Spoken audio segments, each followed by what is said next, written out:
How can we reconcile demographic pressure, urbanization, climate change, energy demand, and food security? These are all vital issues for southern countries, particularly in Africa, to which Agrimonde-Terra has geared its analysis and methodology.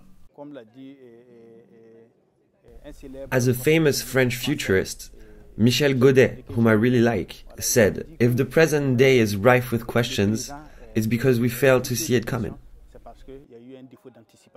It was to anticipate the issue of land use worldwide by 2050 in the face of the challenge posed by food security that the Agrimonde-Terra foresight exercise was conducted. The study resulted in global scenarios and a methodology that can be adapted case by case. Tunisia was the testing ground for this in 2015.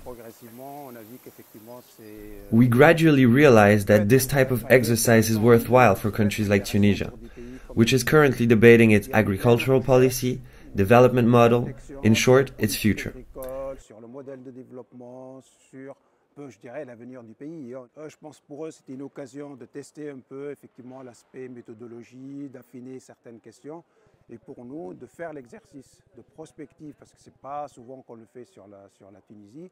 Of the four suggested scenarios, a consensus was reached on the one centering on agroecological use of land. This scenario could help the country boost its food production and improve food quality. It would have the advantage of reducing the impact on the environment and cutting production costs, while maintaining agricultural employment. However, it calls for assertive land use policies and changes to how food is produced and consumed.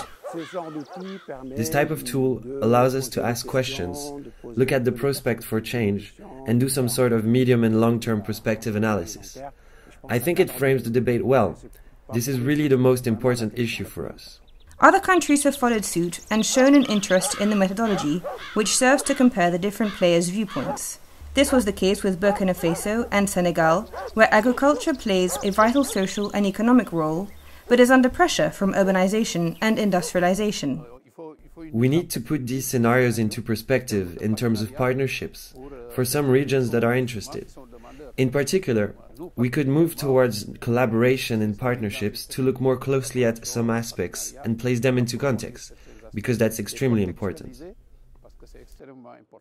For all those involved in the Agrimonde-Terra, the results of future foresight exercises must be discussed at the highest political level on both a national and an international scale.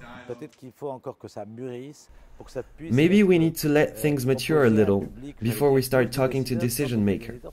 However, when I say decision makers, I don't just mean ministers or elected representatives, whether on a national or regional level, but also groups, the main NGOs, the FAO, the World Bank, etc., which will soon be expected to support or drive the necessary changes.